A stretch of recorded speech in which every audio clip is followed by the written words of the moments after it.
नमस्कार, उत्तराखंड समाचार में आपका स्वागत है। मैं हिना जोशी छेत्री। आइए सबसे पहले नजर डालते हैं आज के मुख्य समाचारों पर। प्रदेश भर में भारी बारिश के चलते 296 सड़कें अब भी बंद। बद्रीनाथ मार्ग को खुलने में लग सकते हैं 3 से 4 दिन। बंद सड़कों को खोलने का काम जारी।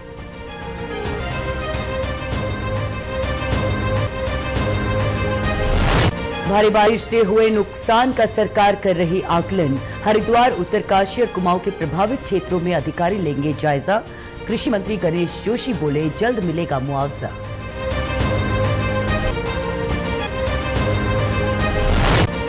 अल्मोड़ा के प्रभारी मंत्री डॉक्टर धन सिंह रावत ने की आपदा और अन्य विभागों की समीक्षा। अधिकारियों को तत्काल समस्याओं के समाधान के दिए निर्देश। अल्मोड़ा मेडिकल कॉलेज से संबद्ध बेस अस्पताल में किया MRI मशीन का लोकार्पण। और श्रीदेव सुमन पुण्यतिथि पर मुख्यमंत्री पुष्कर सिंह धामी ने दी श्रद्धांजलि। प्रदेश में आयोजित किए गए विभिन्न कार्यक्रम। टिहरी जेल परिसर में किया गया पौधरोपण। और अब समाचार विस्तार से।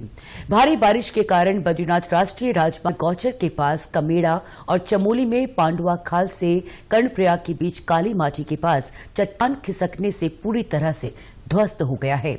गंगोत्री और यमुनोत्री राष्ट्रीय राजमार्ग बार बार बाधित हो रहे हैं। चमोली के जिलाधिकारी हिमांशु खुराना ने भूस्खलन प्रभावित स्थल का दौरा कर स्थिति का जायजा लिया। उन्होंने अधिकारियों को राष्ट्रीय राजमार्ग को दुरुस्त करने के निर्देश दिए हैं। साथ ही भूस्खलन रोकने के लिए जरूरी कदम उठाने को भी कहा है। राष्ट्रीय राजमार्ग को सुचारू करने में 3 से 4 दिन लग सकते हैं। वहीं प्रदेश भर में 296 मार्ग बंद हैं। अधिकांश मार्ग ग्रामीण क्षेत्रों के बाधित हैं। इसके अलावा एक राष्ट्रीय राजमार्ग 12 राजमार्ग भी यातायात के लिए बंद हैं।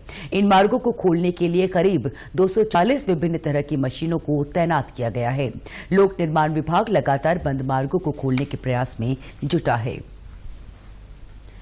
मानसून सीजन में भारी बारिश के चलते प्रदेश भर में भारी नुकसान हुआ है। खासकर किसानों की खेती को सबसे अधिक क्षति पहुंची है।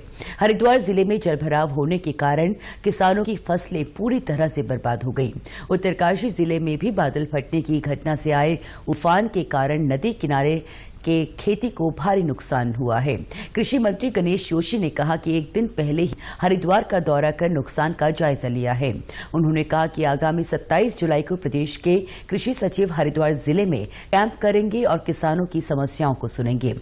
इसके अलावा नुकसान का आकलन करने के लिए अधिकारियों को भी जिम्मेदारी सौंपी गई है। उन्होंने कहा कि जल्द ही किसानों को राहत राशि उपलब्ध कराई जाएगी। 27 तारीख को मेरे सेक्रेटरी, अपर सचिव और जो डीजी भी हैं वो वहां पर कैंप करेंगे। इसी प्रकार पुरोला में जो फसलों का नुकसान हुआ है उसके लिए हमारे एक रजनीश हैं, पहले डीएचओ रहे हैं डायरेक्टरेट में, उनको हमने नामित किया है कि 2-3 दिन आप वहां पर कैंप करेंगे।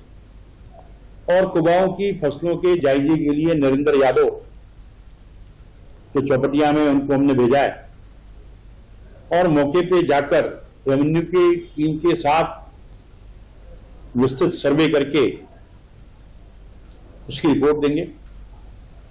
और जो मुख्यमंत्री जी से बातचीत हुई है, किसानों के हित में जो बेहतर होगा वो किया जाएगा। प्रदेश के कई इलाकों में दोपहर बाद बारिश हुई। अगले 4 दिनों की बात करें तो 26 जुलाई के लिए कुछ स्थानों पर भारी बारिश होने का अनुमान है। इसको देखते हुए सतर्कता बरतने के निर्देश दिए गए हैं।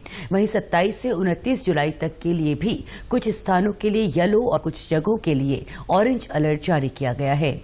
मौसम विभाग के अनुसार 26 जुलाई को चमोली, रुद्रप्रयाग, बागेश्वर, चंपावत और नैनीताल जिले के कई इलाकों में बिजली चमकने के साथ ही भारी बारिश हो सकती है। मौसम विज्ञान केंद्र के निदेशक विक्रम सिंह ने बताया कि अगले कुछ दिन पूरे राज्य में तेज बारिश और बिजली चमकने के आसार हैं। बारिश से होने वाले भूस्खलन से संवेदनशील इलाकों में सड़क मार्ग और राजमार्ग अवरुद्ध हो सकते हैं, जबकि नदियों का जलस्तर भी बढ़ सकता है। ऐसे में पहाड़ के साथ ही मैदानी इलाकों, खासकर हरिद्वार जिले में जल भराव की समस्या हो सकती है। इधर हरिद्वार जिले में प्रशासन की ओर से अलर्ट जारी कर दिया गया है। अल्मोड़ा में कैबिनेट मंत्री और अल्मोड़ा के प्रभारी मंत्री डॉक्टर धन सिंह रावत ने जिले में आपदा प्रबंधन को लेकर विभागवार समीक्षा बैठक की।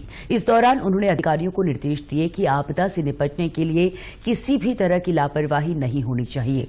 उन्होंने कहा कि जुलाई तक का खाद्यान्न भी पहुंचा दिया गया है। जिले में 8 सड़कें बंद है जिनको खोलने का काम जारी है। कैबिनेट मंत्री धन सिंह रावत ने कहा जिन विद्यालयों की छत टपक रही है या कोई भी कमी है उन विद्यालयों को 2-2 लाख रुपए आपदा प्रबंधन मद से दिए जा रहे हैं, जबकि जीर्ण शीर्ण विद्यालयों के बच्चों को दूसरे विद्यालयों या सुरक्षित स्थानों पर स्थानांतरित करने के निर्देश दिए गए हैं। उन्होंने कहा कि सभी समस्याओं का समाधान किया जा रहा है। एक तो मैं मुख्यमंत्री जी का आभार व्यक्त करना चाहता हूं कि 20 करोड़ रुपए आपदा के लिए इस जिले के लिए अवमुक्त किए गए हैं और आज बड़ी खुशी की बात यह है कि हमारे पूरे जिले में, अल्मोड़ा जिले में खाद्यान्न जो है जुलाई तक का हर गांव में पहुंच गया है। बिजली की कहीं कोई दिक्कत नहीं है, पानी की कहीं कोई दिक्कत नहीं है। हमारी 6 से 8 सड़कें जो है वो अवरुद्ध हैं, वो भी कल तक खुल जाएंगी। अल्मोड़ा से संबद्ध बेस चिकित्सालय में 12.5 करोड़ रुपए की लागत से स्थापित MRI मशीन का लोकार्पण किया। उन्होंने कहा कि मशीन लगने से अल्मोड़ा, पिथौरागढ़ और बागेश्वर जिलों के लोगों को लाभ मिलेगा। अब लोगों को MRI के लिए हल्द्वानी या देहरादून के चक्कर नहीं काटने पड़ेंगे। MRI का विधिवत उद्घाटन हो गया है और मैं कह सकता हूं कि जो हम सब लोग यहाँ के जितने भी क्रिटिकल मरीज होते थे जिनको MRI की जरूरत पड़ती थी वो अभी तक हल्द्वानी जाते थे, देहरादून जाते थे। अब ये सारी सुविधा जो है मेडिकल कॉलेज अल्मोड़ा में हो गई है। मैं माननीय प्रधानमंत्री जी का भी, देश के स्वास्थ्य मंत्री जी का और अपने मुख्यमंत्री जी का और अल्मोड़ा की समस्त जनता की ओर से सबको बधाई देना चाहता हूं कि अब ये पूरी सुविधा यहाँ पे हो गई है और आयुष्मान भारत में सबका निःशुल्क यहाँ MRI करने की व्यवस्था आज से शुरू हो गई है। मुख्यमंत्री पुष्कर सिंह धामी ने श्रीदेव सुमन की पुण्यतिथि पर उनका भावपूर्ण स्मरण किया और उनके चित्र पर श्रद्धासुमन अर्पित कर श्रद्धांजलि दी। उन्होंने कहा कि टिहरी जन क्रांति के नायक श्रीदेव सुमन देश के महान सपूत थे। उनके महान आदर्श हमें सदैव प्रेरणा प्रदान करते रहेंगे। वहीं टिहरी जिले में टिहरी जन क्रांति के नायक श्रीदेव सुमन की पुण्यतिथि सुमन दिवस के रूप में मनाई गई। विभिन्न कार्यालयों और स्कूलों में स्वतंत्रता संग्राम सेनानी श्रीदेव सुमन को श्रद्धांजलि दी गई। साथ ही विभिन्न विद्यालयों के विद्यार्थियों ने जागरूकता रैली भी निकाली। स्वीप के तहत मतदान, जन जागरूकता शपथ और पौधरोपण कर उन्हें संरक्षित रखने का संकल्प भी लिया गया।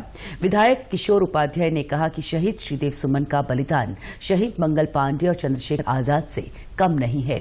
84 दिन तक आमरण अनशन कर उन्होंने हमारे वर्तमान और भविष्य की रक्षा के लिए अपना जीवन कुर्बान कर दिया था। मैंने आज ही कहा कि श्रीदेव सुमन जी का जो बलिदान है वो मंगल पांडे जी से और चंद्रशेखर आजाद जी से कम नहीं है। 84 दिन तक तिल तिल जो है वो अनशन करना, भूख से मरना वही जान सकता है जिस व्यक्ति ने भूख हड़ताल की हो। वर्तमान को उन्होंने हमारे भविष्य के लिए कुर्बान कर दिया। जिलाधिकारी मयूर दीक्षित ने श्रीदेव सुमन को स्मरण करते हुए कहा कि लोगों के अधिकारों के लिए लड़ाई लड़ने वाली पुण्यात्मा के बलिदान को युवा पीढ़ी भी जान सके, इसके लिए बच्चों के साथ उनकी पुण्यतिथि मनाई जा रही है। तो आज माननीय विधायक जी के साथ भी हमारा डिस्कशन हुआ था किस तरह से इसको और भव्य बना सकते हैं, कैसे उनको याद कर सकते हैं। तो आप देख ही रहे हैं कि बच्चों के साथ उसको मनाया जा रहा है ताकि बच्चे भी जान सके, आज की युवा पीढ़ी भी जान सके कि उन्होंने कितना हम लोगों के लिए बलिदान दिया था। तो उसमें बच्चों की रैली भी निकाली जा रही है। साथ ही एक वृहद वृक्षारोपण कार्यक्रम जो हमारा हरेला से शुरू हुआ था जो 15 अगस्त तक चलेगा, जिसके बारे में हम प्लान कर रहे हैं कि करीबन 13 लाख पौधे लगाएंगे। कोटद्वार में गढ़वाल वीरता सम्मान का आयोजन किया गया, जिसमें देश रक्षा के लिए प्राणों का बलिदान देने वाले गढ़वाल की वीर सपूतों को श्रद्धांजलि देकर उनकी वीरता को याद किया गया। कार्यक्रम के दौरान उनके परिजनों को सम्मानित किया गया। इस अवसर पर विधानसभा अध्यक्ष ऋतु खंडूरी भूषण ने कहा कि आज उन्हें गर्व महसूस हो रहा है कि वे वीर शहीदों को याद कर रहे हैं और उनके परिजनों का सम्मान कर रहे हैं। देश के प्रत्येक युवा को शहीदों से प्रेरणा लेनी चाहिए। सब जानते हैं कि उत्तराखंड जो है वो सैनिक बाहुल्य पूरा एक स्टेट है जहाँ से हर घर से एक बच्चा सेना में होता है और ये बच्चे जब अपनी कुर्बानी दे रहे हैं, जब अपनी जान न्यौछावर करते हैं, जो सबसे सर्वोच्च बलिदान है, उसकी वजह से आज शायद हम लोग अपने घरों पे शांति से रहते हैं, सोते हैं। तो मुझे आज बहुत बहुत खुशी हुई कि आज हमने उन परिवारों को सम्मानित किया। विशिष्ट अतिथि के रूप में आए लैंसडॉन विधायक दिलीप रावत ने कहा कि वीर अमर शहीद सेनानियों की वीर गाथाओं को हम सबको याद रखना चाहिए और उनसे सीखना चाहिए। समय आने पर इन वीर शहीदों की वीर गाथाओं को स्कूल के पाठ्यक्रम में भी शामिल किया जाएगा।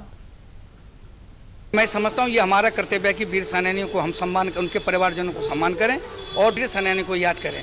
तो निश्चित रूप से बहुत सराहनीय कार्य कि हमारी सरकार गंभीरता के साथ वीर सेनानियों के जो गाथाएं हैं उसको अपने सिलेबस में शामिल करने का प्रयास करिए और बहुत जल्दी इसमें आपको शामिल कर पाएंगे।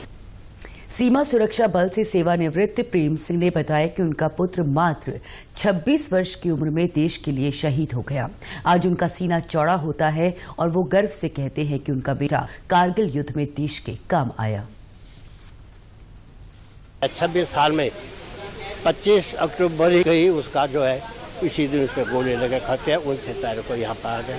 मैं उसके पिता होने के नाते मैंने अपने तरफ से उसके शहीद स्मारक भी बना रखे हैं। तो हमें बिल्कुल गर्व है कि हमारा पुत्र देश के लिए शहीद हुआ। संसद के दोनों सदनों में आज लगातार तीसरे दिन मणिपुर हिंसा मुद्दे पर विपक्षी दलों का विरोध जारी रहा। दोनों सदनों की कार्यवाही बार बार स्थगित होती रही। लोकसभा में कांग्रेस, डीएमके और जनता दल यूनाइटेड सहित विपक्षी दल अध्यक्ष के आसन के पास पहुंच गए और पोस्टर लहराते हुए नारे लगाने लगे। वे मणिपुर हिंसा के मुद्दे पर सदन में प्रधानमंत्री नरेंद्र मोदी के बयान की मांग कर रहे थे। शोर शराबे के बीच सदन में 3 विधेयक पेश किए गए। वहीं राज्यसभा में भी विपक्षी दलों के सदस्य आसन के समीप आ गए और प्रधानमंत्री से बयान देने की मांग करने लगे। संसदीय कार्य मंत्री प्रहलाद जोशी ने विपक्षी दलों पर मणिपुर हिंसा पर चर्चा से भागने का आरोप लगाया। संसद से बाहर संवाददाताओं से बातचीत में उन्होंने कहा कि सरकार मणिपुर हिंसा मुद्दे पर चर्चा के लिए तैयार है। उन्होंने विपक्ष में चर्चा में भाग लेने का अनुरोध किया। प्रधानमंत्री उज्ज्वला योजना गरीब परिवारों के लिए वरदान साबित हो रही है। 2016 में शुरू हुई इस योजना ने लोगों के जीवन स्तर में बड़ा बदलाव लाने का काम किया है। प्रधानमंत्री उज्ज्वला योजना के माध्यम से देश के गरीब परिवारों को रसोई गैस कनेक्शन उपलब्ध कराए गए हैं। टिहरी जनपद में इस योजना के माध्यम से लगभग 27,132 परिवारों को गैस कनेक्शन दिए गए हैं। इसके अलावा मुख्यमंत्री की महत्वाकांक्षी योजना के तहत अंत्योदय कार्ड धारकों को साल में 3 सिलेंडर मुफ्त दिए जा रहे हैं। टिहरी के जिला पूर्ति अधिकारी अरुण कुमार वर्मा ने बताया कि योजना के तहत साल भर में 3 गैस सिलेंडर निःशुल्क दिए जा रहे हैं। उन्होंने बताया कि जिले में 22,000 अंत्योदय कार्ड धारकों में से 21,862 कार्ड धारकों को अब तक निःशुल्क गैस सिलेंडर दिए जा चुके हैं। जिले में जनपद टिहरी की अगर मैं बात करूं तो हमारे यहाँ उज्ज्वला योजना के अंतर्गत 27,132 कनेक्शन डिफरेंट फेजेस में बांटे गए हैं।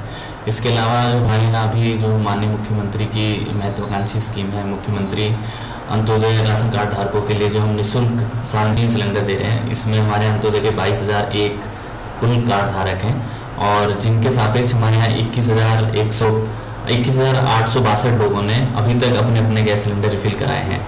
इसमें साल में 3 गैस सिलेंडर के जो भी पैसे जो उपभोक्ता देता है वहाँ, वो सब्सिडी के तहत पूरे पैसे उनके अकाउंट में वापस आ जाते हैं।